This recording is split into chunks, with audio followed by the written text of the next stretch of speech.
Like, I mean, when like January 6th happened, it was I was like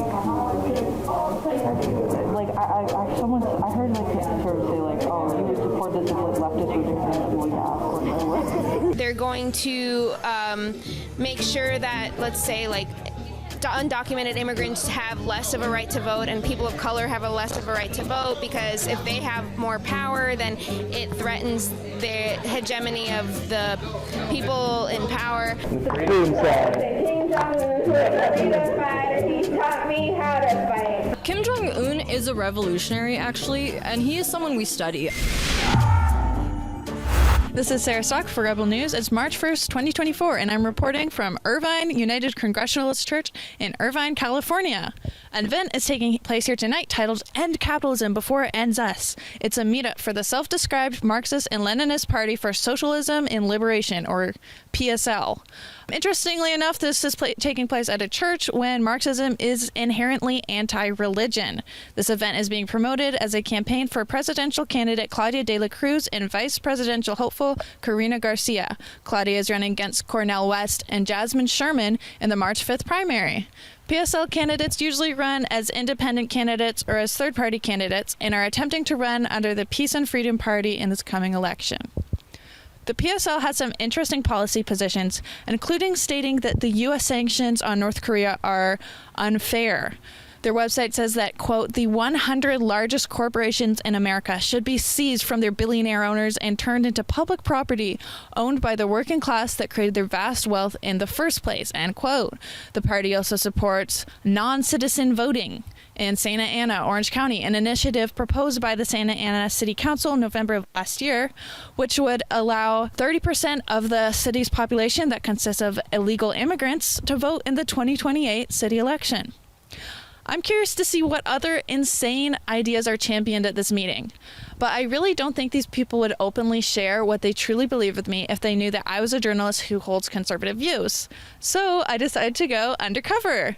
I dressed as your average female communist college student. I slapped on some winged eyeliner, a band tee, and my Doc Martens, and I'm even going to complete my outfit with a COVID-19 mask. Yes, some of these self-proclaimed communists are still wearing these annoying masks in 2024.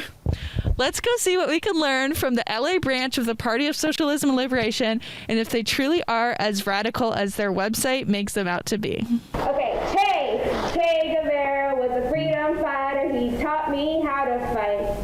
So we gon' fight all day and night until we get it right. Do you guys get it? George Floyd was a freedom fighter. He taught me how to fight. Yeah. We gon' fight all day and night until we get it right. Okay, so I'm here with, what's your name?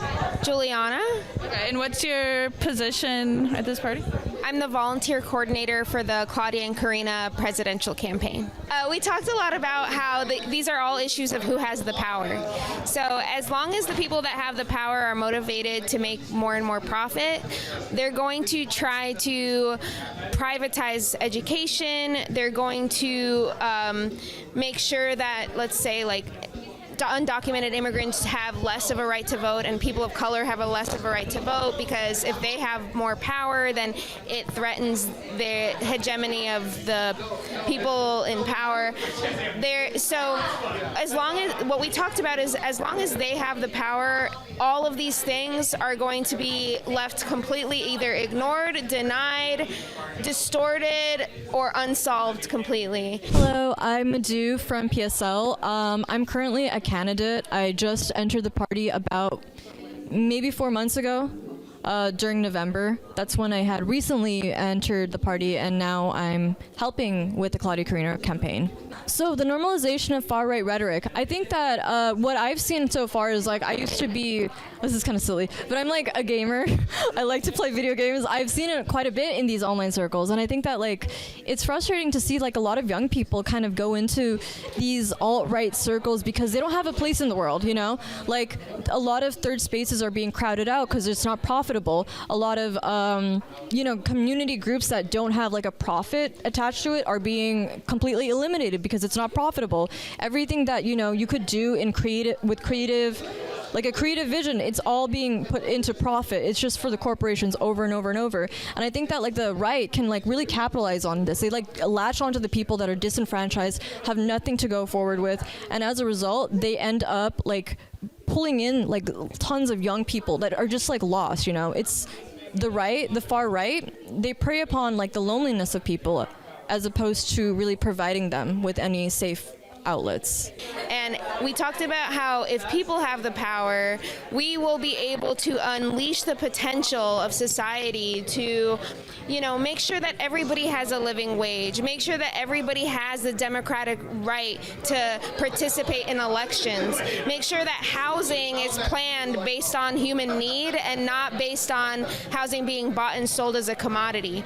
Make sure that schooling is actually tailored to different people's needs, whether they're neurotypical, whether they are disabled or anything else. What side are you on? The freedom side. King Jong Un was a freedom fighter. He taught me how to fight. So when we were like pulling out the names, I heard Kim Jong Un, and then I was like, is that someone who is traditionally like supported by your party? I'm not sure.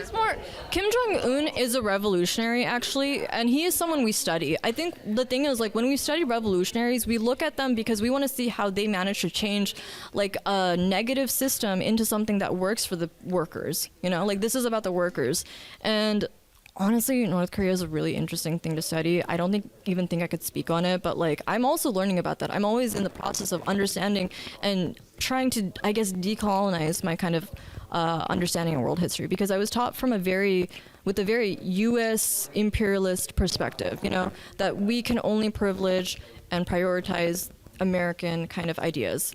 But, you know, as I kind of continue my PSL studies, as I continue to learn more about like the world, I realize that, hey, a lot of the stuff out there, it's U.S. propaganda, you know, like North Korea, it's been embargoed the hell out of, you know, like they have literally no trade. How are they able to sustain a country? You know, they have to sustain it on their own land. That's something that even the U.S. is unwilling to do. The U.S. wants to force, like they want to, I guess, like take resources from other countries.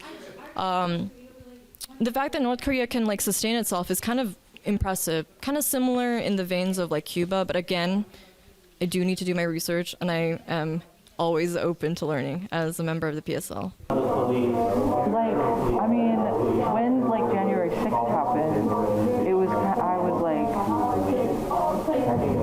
I heard like sort of say like, oh, you would support this if like leftists were doing this. Well, yeah, of course I would. I do believe, but it's like I don't want them to be overthrowing. There's a lot of debate over like hate speech laws right now, you know, because that's like a big part of the far right rhetoric. What's the party's stance on that? I think that a lot of hate speech comes from a place of ignorance. I think that, you know, people don't know what their impact words can cause to people. And I do think that these laws are kind of like temporary measures, but they don't actually give you what you need, which is like empathy for another human being. Like, why do I have to use this specific word on you? And I think that people are missing the point. Like, it's not about like policing someone's words. It's about being able to look at a person and recognize that this is what they need. Like, this is how they want to be addressed. They want to be addressed with respect and kindness and compassion, and that's like the party's stance. Like, we believe that everyone should have that. And I think that, like, for whatever reason, a lot of Republicans get very frustrated. They focus on like, oh, you're policing what I have to say. You're not giving me the freedom of speech, without recognizing. And I do think that the laws are kind of trying to hone in on that, but they also miss the point where it's like, I think the most deep part of this is like we are lacking compassion for one another, and it's important to really recognize that this is about respect. National struggle to local issues. Do you guys have any other kind of issues that you see nationally or within your own communities that you think are very important to you? Yeah. So I have a friend living in Santa Ana, and she's undocumented immigrant. And I actually saw on your website, I think it was linked on your website, was an article about they may be soon allowing like non-citizens to be able to vote in this primary election. So like that's something that is real important to me. Do you guys have any updates on that? Because I was kind of unclear. They're voting on it in the next election. Oh, they're voting on it. Okay. So if it passes, then they vote the following election. That's in Santa Ana. And it's only Yeah. locally, like local politicians. I see. Okay, cool. If anybody's interested in getting involved with that, they're going to start canvassing for that soon. So stay connected with us and we'll plug you into that effort.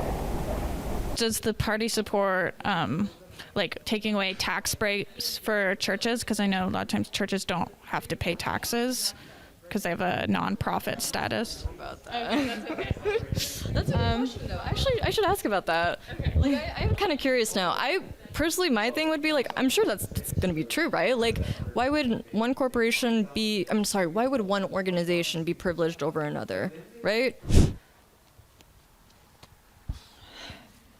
Well, now that I can finally breathe, let me tell you about everything we learned tonight at the Party for Socialism and Liberation meetup. So the highlight of my night was when I walked out of the gender fluid bathroom into a song celebrating Kim Jong Un as a freedom fighter. I also learned that hate speech laws are a great thing. I'm just not sure how these laws are going to be enforced once the PSL abolishes the police force. One of the other interesting things I learned is that January 6th would have been a great thing as long as the storming of the Capitol was done by leftists and not Trump supporters. If you found this report to be valuable and want to see more content like this in Southern California, please head over to rebelfieldreports.com and make a donation. We rely on our generous viewers like you for support so that we can continue bringing you the other side of the story. For Rebel News, I'm Sarah Stock.